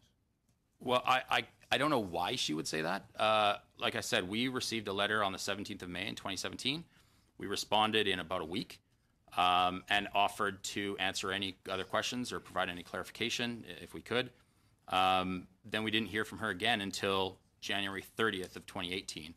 So I don't know how answering her questions and responding promptly constitutes not being cooperative. Have you been requested to appear at hearings in the UK, either parliamentary or privacy, or in the United States before Congress? We've not been asked with respect to privacy or anywhere in the United States, but we did get a request from the UK Parliament to appear to a committee not dissimilar from this one. And has that taken place, or It's will in it? the future, so we're going to be following up with them in this coming week to schedule that. Okay, thank you. Thank you, Mr. Kent. Next up for 7 minutes, Mr. Angus. Chair, Brittany Kaiser testified this past week at the UK, and she said, when I joined Cambridge Analytica, AIQ was our exclusive digital and data engineering partner. Mr. Massingham, is that correct? I can't speak to that. Well, is it correct? Can you say it's I no? don't know if it's correct or not. They worked with a number of different contractors. No, Cambridge Analytica says AIQ was our exclusive digital and data engineering partner. So is AIQ the exclusive data and engineering partner of Cambridge Analytica? No. No, okay. Chris Vickery says AIQ is the data digital development team for SCL Canada and Cambridge Analytica. Mr. Massingham, is that true? No. Okay. Christopher Wiley says that you are a franchise operation of Cambridge Analytica and SCL. Is that true? No. Okay. Mr. Wiley says that when he was appointed at Cambridge Analytica, that he said, we need a Canadian office, and he went to Alexander Nix, and he says, there's a couple of Canadians I want to hire. And then he said that the group was set up as SCL Canada, but they had a Canadian entity, and that legal name was Aggregate IQ. Is that correct? No. Okay. He said one of the reasons that they set this up was that it was very useful to keep the company at arm's length. It was useful, he said, particularly for American projects where you need different entities to work on campaigns and PACs and various other entities where you cannot necessarily coordinate, but if you have different companies, the paperwork looks appropriate and the paperwork compliance, even if behind the scenes you're talking back and forth and using the same underlying technology. Is that correct?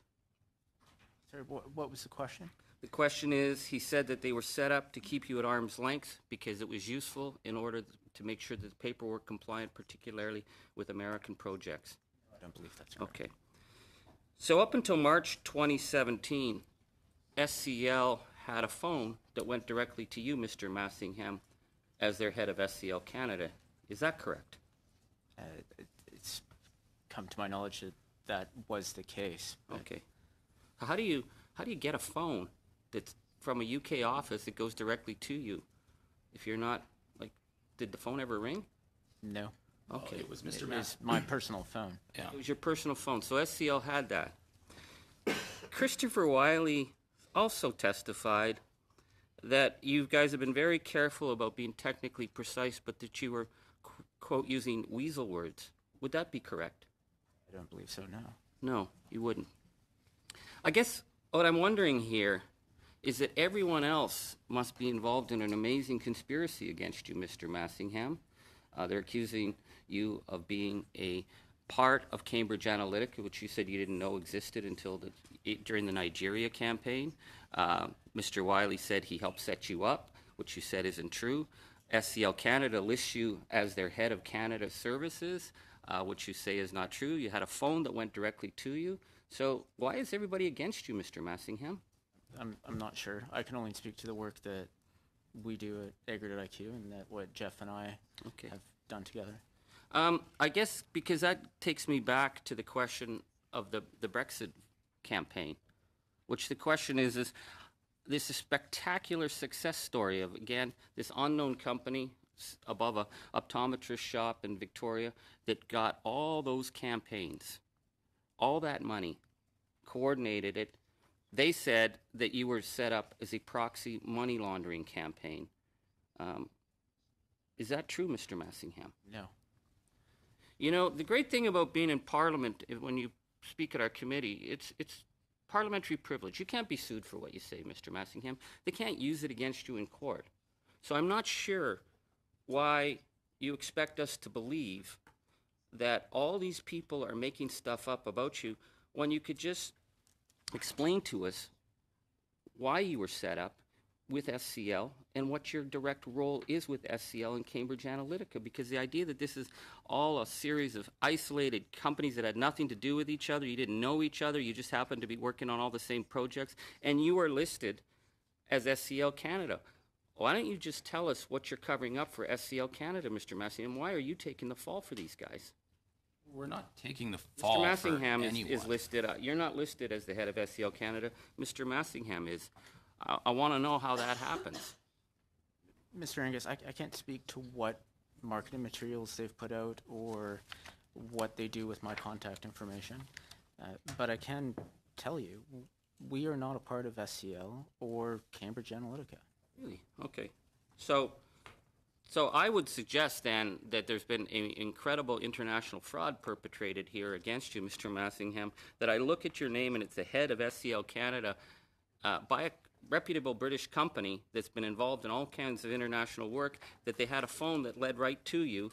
Were you aware? When did you become aware that SCL had a phone that went directly to you? It wasn't until recently that this was brought up in the press that I was even aware of that. Okay. Like I said, we're separate companies. Okay. So I want to get then back to the issue that brought us here, the issues that came out of the Brexit campaign, that they're accusing you of being an electoral money laundering machine. And one of the key elements is that is your role with Believe and the £625,000 that went directly through this marginal students group into your operation and then was used in the last 6 days of the Brexit campaign. Do you think that that may have affected the result? Because that's what they're saying in the United Kingdom. I can't speak to what effect it might have had. I only know what Believe asked us to do and place their ads, and that's what we did. Did you have any concerns at any time that it might be illegal? Because Mr. Wiley said he particularly approached you, actually, Mr. Sylvester. Here's a chance for you to answer. He approached you, and he said that you thought it was all quite amusing and that you said it was totally illegal. So, Mr. Sylvester, why did you say it was totally illegal? I don't think I ever said to Mr. Wiley that what was happening was totally illegal, as I mentioned to you earlier. You're on the record here, right? I understand Mr. that. Wiley's going to come, and he's going to say that you did say it. He's already said it on testimony, so Yeah. just fess up. Did you say it was totally illegal? Mr. Angus, we're trying to provide you all the information that we have and to be as helpful as possible to give everything we know about what is true. That's what we're continuing to do. And how Mr. Wiley came to the misunderstanding about what I had said, I don't know how he came to that misunderstanding. When I heard about it in the press, I believed it was a misunderstanding. I sent a text to Mr. Wiley to ask him to talk about it. It wasn't a lie. It was just a misunderstanding that you said something was totally I don't know illegal. why he's saying it, Mr. Angus. I only know what we've done and what we've Thank you. the work we've done. Thank you very much. Thank you, Mr. Angus. Next up for 7 minutes, Mr. Erskine-Smith. Thanks very much. So after my first round of questioning, I received a note from the chair of the UK Digital and Culture Committee, Damien Collins. He's spoken after my questions to the UK Information Commissioner, and she's indicated that AIQ has refused to answer her specific questions relating to data usage during the referendum campaign, and that the UK Information Commissioner is considering taking further legal measures to secure the information that she needs. So in this round of questioning, I would ask for a little bit more honesty. So Mr. Massingham, you received $625,000 or so from the Vote Leave campaign to do work on behalf of Believe. That's correct? Yeah, that is correct. And you received $100,000 from the Vote Leave campaign to do work for Veterans for Britain. Is that correct? That is correct. Did you receive any other funds from Vote Leave to do any other work on any other campaign? No, I don't believe so. So it's $625,000 from Vote Leave for Believe, $100,000 for Veterans for Britain from Vote Leave, and then the £2.7 million directly from Vote Leave for work for Vote Leave. That's the picture. We did some work directly for the DUP as well, but yeah. And how much did you receive from the DUP? $32,000. Okay. When you received the $625,000 from Vote Leave to do work for Believe, was there any consultation with Vote Leave officials about how that should be spent? No. when we were Sorry. My question's for Mr. Massingham. No. No? So there would be no correspondence in and around the time of that $625,000 transfer, pound transfer with you and Vote Leave officials? I don't believe so, but there may be communication between myself and one of their comptrollers about the wiring instructions. Okay, so any correspondence, email, Slack, or otherwise, between yourself, Mr. Sylvester, and Vote Leave officials about how that ad spend should be directed, I'd like you to provide that to this committee. Since AIQ had access to programs for Vote Leave, Be Leave, and Veterans for Britain, did you optimize that ad spend in any way to ensure that the messages targeted from one campaign, there wasn't overlapping messages to the same targets? No, the targeting information was provided us directly from each campaign. So how is a kid, 22-year-old kid at Be Leave, that up to that point has spent, in the tens of thousands of pounds, if that, he gets an intake of 625,000 pounds, and he's got the know-how to direct 625,000 pounds of ad spend, and to tell you specifically how to do it? That's your evidence? Not how to do it. He said who they were trying to show these ads to. Okay, so Mr. Massingham, you were part of the Slack channel. What did Mr. Grimes tell you to do? Take the display and Facebook creative and target it to the discussed Be Leave audiences with their message, which was separate from the Vote Leave message. How was it separate? Darren and Be Leave wanted to target a more youthful audience with a positive vision of what a future outside of the EU might look like. Were you aware that if the 625,000 pounds was spent by Vote Leave as Vote Leave, that they would have violated election finance law? Yes, that would have put them over their cap. But you were aware of that at the time? That was the cap that all the campaigns were So the answer is yes? Yes. If there wasn't coordination, why would there be a Google Drive owned by the COO of Vote Leave holding Be Leave related documents to which you had access on behalf of AIQ? I can't speak to that. It seems to indicate there was coordination. Is that fair? So that Not for Mr. Massingham. That evidence seems to suggest there would be coordination. Is that fair to say? I don't believe so, no. Okay. Have you read the Matrix Law Chambers report to the Digital and Culture Committee of the UK? No, I have not. Okay, well, in that report, they note that on June 13th, Grimes was in a position to make arrangements with yourselves to provide services. Does that sound right? June 13th, 2016. June? Yeah. Okay. June 17th, Grimes asked Vote Leave to transfer funds to AIQ, but he didn't know what amount was due to be transferred. Does that sound right? I can't speak to that. Okay.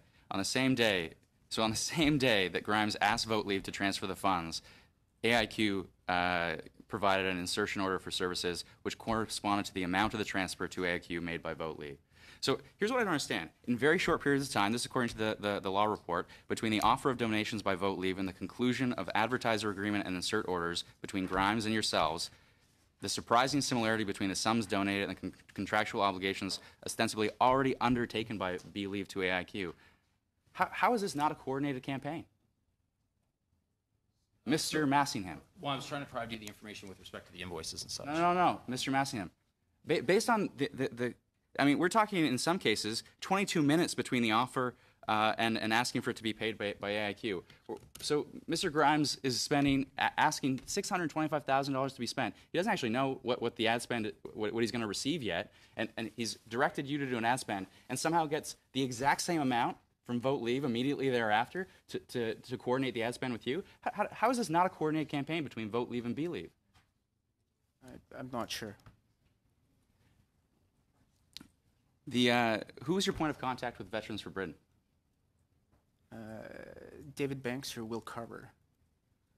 Okay, and the 100,000 pounds spent by Veterans for Britain, same idea. It You received this 100,000 pounds from Vote Leave to spend it on behalf of Veterans for Britain, but there was no coordination whatsoever? Veterans for Britain told us they received the donation and that they would like to put that money towards online advertising. Did you not think it was strange? You received 625,000 pounds from Vote Leave to spend on behalf of Be Leave. Did you not think that was strange in the context that if they spent it on behalf of Vote Leave themselves, they would have gone over the limit? Did this not raise any flags for you at the time? No. You thought it was perfectly normal to receive a $625,000 pound donation from Vote Leave on behalf of Be Leave. That was just normal. When they asked us to do the work, we sent an invoice to Be Leave, and then they let us know that that was going to be paid by Vote Leave. That was odd to us that Vote Leave was making a donation. Within what period of time did that happen? That was all within a couple of days. Yeah, within a couple of days. Correct. So in a couple of days, you get $625,000 directed ad spend told to you by Grimes. A 22-year-old kid who's never spent more than what, 10,000 or 20,000 pounds in the course of the campaign to date. And 6 days before the campaign, he says, spend 625,000 pounds. And then a couple of days later, you say, oh, it's going to be paid for by Vote Leave. That doesn't raise any red flags for you, So when that happened, we Mr. did. Massingham. Yeah. Okay. All right. Thanks very much. Mr. Smith. Next up for 5 minutes, Ms. Gord. Je vais essayer de Thank you. I want to come back to something a little bit more positive. Are your clients satisfied with the services that you provide to them?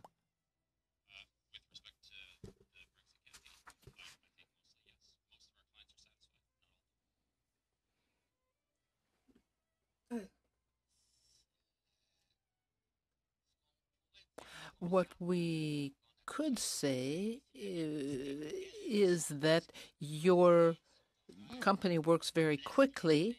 You put advertising up on Facebook and so on, but do you help produce the advertising or do you just put it on Facebook? Do you actually create that advertising?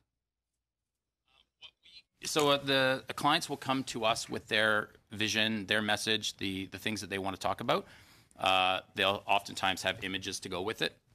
So we take their words and try to shrink it down into something that will fit online. But the content really comes from the client, and we just help craft that into something that will fit in an online ad. Si votre client If your client provides you with advertising that seems to be fake news, will you agree to distribute it anyway because you're not supposed to have an opinion on what you are providing? And that's not happened in the course of us providing services either. If a client, the information that clients provide to us is typically very well aligned to exactly what they're doing in their campaign, whether it be their vision, their ideas for the future, the things they care about. These types of things are the sorts of things that clients provide us typically. dans l'expérience que vous avez With your experience in Brexit and the companies that you were working with, did they declare the amounts that they provided to you in that campaign, or was it really on the side of their campaign? Amounts of the spending, or did they, or are we talking about the content of the ads? là, je parle du monde. I'm talking about the money you received for the services that you provided during the campaign. But since you are a Canadian company that provided the services to another country, were those amounts provided in the Brexit campaign reporting? So in Great Britain, was it recorded and reported that those organizations received, rather paid the amounts of money that they did to you? Yes, all of the information, all of the reporting on all of the work we did in the UK was publicly reported.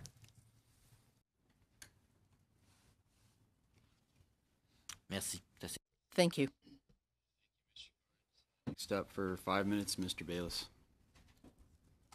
Thank you. I'm going to follow up on the point that my colleague just raised here, that he received a text just now refuting what you said. Specifically, the UK Information Commissioner Elizabeth Denham says, AIQ refused to answer her specific questions relating to data usage during the referendum campaign. It's to the point that the UK is considering taking further legal action to secure the information she needs. This is real time, just happened based on what you said. Who's not telling us the truth? You or her? What I've told you. Straight question now. Yep. Who's not telling us the truth? You just led us to believe that you got 2 letters and you answered them fully. She's saying that is not the case, to the point that we're looking at taking legal action. If she has additional questions, I'm hopeful that she'll follow up with us. She does not say that. She said you refuse to answer.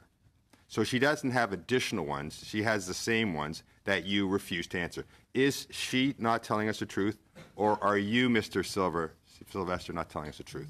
I've told you exactly what we've done, and I'm asking you a straightforward question. This is directly refuted. Who's not telling us the truth here? I've been 100% honest in all of my answers. I will repeat it. She is happy to say that AIQ has refused to answer her specific questions. You've just said again, you did answer them all. Did you answer them? We provided answers to all of the questions that she provided and offered to provide any clarification in our letters to her. Explain to me how we got this information real time then. Well, are you willing to go to the United Kingdom to testify? Well, the UK Do they need to take legal action to get you to testify? No, we've already provided information to them. The UK Parliamentary Committee has invited us, and we'll follow up with them to talk to them. My colleague, Mr. Angus, has pointed out time and time again where everybody else is wrong, and AIQ is right. Mr. Sylvester and Mr. Massingham, you've told us how everybody's got it incorrect. And now here we get real time where you've told us point blank, you received 2 letters, you answered them. We're told by their information commissioner, you refuse to answer them, to the point that they're looking to take legal action against you. Explain this to me. Who's not right? Her or you? I don't think the 2 pieces of information are opposed. If she's not happy with the answers we provided, then she does not say that. I'll read it again. AIQ refused to answer her specific questions. She doesn't say she's not happy. She said you refused. You said you answered them. Who's not correct here? Who's not telling us the truth? Now, keep in mind, as Mr. Angus just pointed out, everybody else has not been telling the truth, as you refuted. In this case here, is she not telling us the truth? I can only speak for what we've done. And she sent us the letter on the 17th of May, and we responded. She sent us a letter again on the 30th of January, and we've responded. Nothing here seems out of order to you. Everything you've done is correct. No, I've said not everything. Everything you've told us is correct. Everything I've told you is true. You have purposely misled us, Mr. Sylvester. No. You have just purposely misled us to the point that someone would contact us during your questioning and say you refused. You did not say you refused. She says you refused. We answered the questions as best as we could, and that's all we can do. At each time we've responded. With a copy of this information that you said back. The letters that we provided? Both letters, yes. Well, it's part of an active investigation. I don't know if I can What part will you not provide us? Why not? Well, I'll have to check with the Information Commissioner's Office. What Information Commissioner's Office? The UK Information Commissioner's Office. The UK Commissioner's Office. You need to check with her if you can provide us the information that you didn't give her. Well, it's part of their app. No, we've answered the questions. If they have more questions, we'll happily answer them. A quick other question. You said Vote Leave paid for Beleave's invoice. Is that correct? You just said that. Vote Leave made the donation to Beleave directly to us, yes. Vote Leave paid your invoice. Vote Leave paid the invoice that we provided to Beleave, yes. Beleave, you've told us time and again there was 0 coordination between Vote Leave and Beleave. Correct. And now I just heard that Beleave contacts you, engages your service, and guess what? Vote Leave paid. And you told us and led us to believe there was no coordination. How did they know to call up and pay the exact amount that you invoiced them? How did they know that? When we sent the invoice to Mr. Grimes, he let us know that Vote Leave would be paying for that. Yeah, but you told us there was no coordination between them. Correct. You led us to believe there was no coordination between Beleave and Vote Leave, yet somehow they picked up the phone and said, you know what, I'm not only going to pay Beleave's invoice, I'm going to pay the exact amount. How did that happen if there was no coordination? When that happened, we, as I was No, trying you to say said there earlier was to none. I'm asking, how did it happen? and I'm trying to explain that. As Mr. Smith asked earlier, and I was trying to explain, when the BLeave told us that VoteLeave was going to pay for that information, we thought it a little odd ourselves. We looked into it on the website from the Electoral Commission, and we talked to the folks that we knew at VoteLeave and who were doing You compliance. told us there was no evidence of any coordination between BLeave and VoteLeave. Correct. You said that. Now you're telling us that they had enough coordination to pay an invoice, not just any invoice, £625,000. That's $1 million plus, and there is no coordination. And if Thank I you, can Mr. finish Davis. the, Mr. Sylvester, too. So we have the next question up is Mr. Kent for 5 minutes. Thanks, Chair. Gentlemen, you said that aggregate IQ merely works with volunteer information, supporter information, donor information, which the client provides to you. But in the case of Cambridge Analytica, or SCL, how can you determine that the information that they are providing you to work with in campaigns of different sorts, like the ones we're discussing today, have been acquired legally, properly? It would seem to be that by shifting all the responsibility to your clients, it provides you with a plausible deniability, but surely you must sense in some situations when particularly large databases are presented to you that that you might have questions. Again, having worked with Mr. Wiley in the past and knowing the circumstances of his contract ending with the Liberal Party in 2009, that there might be invasive elements to the way that data was acquired. So I don't know the nature of why he stopped working with the Liberal Party in 2009. I know, though, that the data that we get, or the information that we get, is typical voter file information. And so in the United States, for example, it includes their name, address, and then oftentimes it'll include their voting history. And that's typical information that any registered political party or any client or any candidate is going to get. And that's the type of information we get. So that's not unusual in any stretch of the imagination. Well, Mr. Vickery, in his testimony regarding the Republican National Committee's data trust data and any number of other groups that they worked with, the Koch brothers-backed information company I-360, that in fact this goes far beyond that basic voter information, but digs down deeper into sexual preferences, religious biases or attitudes, racial attitudes. He says that basically it's a complete identity profile, and that the information that you may have worked with on the Republican campaigns was deeply personal and beyond the line, over the line in terms of the profiling of those individuals that you were targeting. So I haven't seen data sets that have the specific information that you're talking about, but for one client in particular, we are doing some work with the Republican National database, but that's for that client. And the information in that database that we have access to is basic voter data in each state that we're working with. Okay. My last question is, and this is more simple housekeeping. I understand that Aggregate IQ received an Industrial Research Assistance Program grant.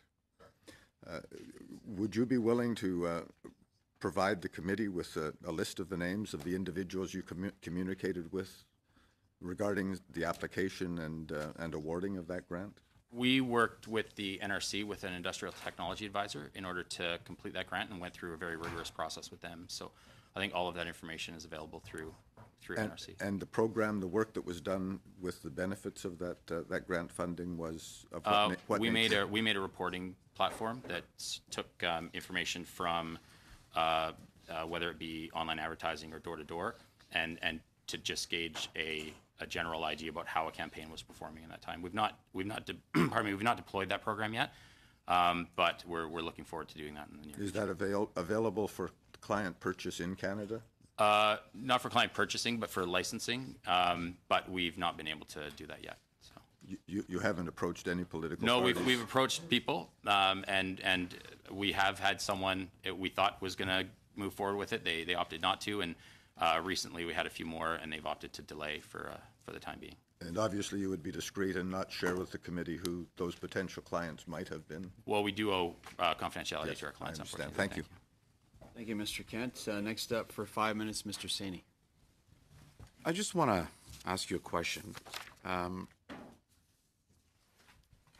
Part of what has transpired has been because of one survey, but I'm sure there are multiple surveys that occurred. Has there been any data transfer between Cambridge Analytica and AIQ, not only on this topic, but on other subjects? I don't think so, no. So there's been no data transfer of any information? Sorry, from Cambridge Analytica? From a Cambridge Analytica? No, not from Cambridge Analytica. Okay. So I have here in front of me testimony by Ms. Brittany Kaiser, who was the former Director of Program Development in Cambridge Analytica. And this is testimony she gave in the House of Commons Committee. And MP Ian C. Lucas asked her, did you know that Cambridge Analytica had an agreement with AIQ to transfer data? And her answer was, we would have had that because that would have been essential to our work on Senator Ted Cruz's presidential campaign. So is that incorrect? The work we did on Ted Cruz's campaign was through SCL. But at the time... Now, just to remind you that she's the former Director of Program Development at Cambridge Analytica. I'm aware that SCL had some relationship with Cambridge Analytica. Okay. I don't know the extent of that relationship. Okay. But she's confident that there was an agreement between Cambridge Analytica and AIQ to transfer data. We have no agreements with Cambridge So Analytica. she says that we would have to have had that because that would have been essential to our work on Senator Ted Cruz's campaign. We have no contracts with Cambridge Analytica. So then MP Lucas on a follow-up says, can you confirm that Cambridge Analytica transferred data to IQ? And her answer was, what I can say that is that the essential relationship between AIQ and Cambridge Analytica, or the SCL group, was that AIQ had built platforms that we used to collect data, so we would have had to transfer data between ourselves for us to access that. Well, as I mentioned, we did create that software for SCL, and we talked about that earlier, the Political Customer Relationship Management. That platform, if candidates were going door to door, making phone calls, this sort of thing, that would track So you're that. saying right now that you received no transfer data from Cambridge Analytica? I'm saying we received information from SCL, but not from Cambridge Analytica. But this goes to the contradiction. She's saying one thing, you're saying another thing. I just want to know who's right, who's wrong. Perhaps it's just a question of which organization. Like I said, when we were working on Ted Cruz, we were working with SCL. She may have been unaware of the... When you work in Ted Cruz's campaign, you received no data from that campaign, which is the United States, to your headquarters in Victoria. There was no data transfer. I didn't say that, no. We received information from the campaign and from SCL for our work during that campaign. Not from Cambridge Analytica? Not from Cambridge Analytica. Okay. So the chair in the committee, Mr. Damien Collins, in response to something that Ms. Kaiser says, on a point of clarification, you mentioned Chris Wiley worked for SCL Canada. Her answer was, that was a name used for, I don't know him as an individual or the AIQ office. That was considered SCL Canada. Our company tended to have a business model where we would partner with another company, and that company would represent us as SCL Germany or SCL USA. That was the model.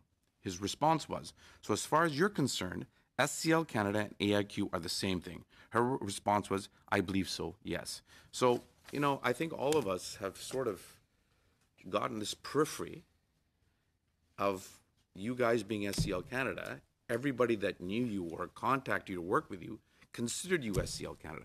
How would they have gotten that impression? Can you explain that?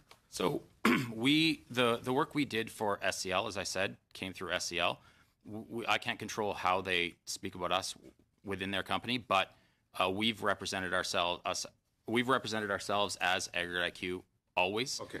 So the chair follow-up question goes, do you believe Chris Wiley was working for AIQ if he was also working for SCL Canada? Her answer, yes, I believe that SCL Canada was just a glorified title, but he was a full-time engaged with AIQ. That's not accurate. We've always been 100% Canadian. So her testimony here is inaccurate? Yes. Okay, that's it. Thank you, Mr. Saini. And last up for 3 minutes, Mr. Angus. Thank you, Mr. Chair. The question of the integrity of the electoral system here and around the world, to me, is sacrosanct. I'm looking at the pitch that SCL, Aggregate IQ, made on the Trinidad Tobago deal, Mr. Massingham, and it was to gather the boasting of the ability to get de-anonymizing data, and that included emails. That would be illegal, would it not, Mr. Massingham? In what context? Being able to gather emails? That would have been done through the party that tool would have been provided to.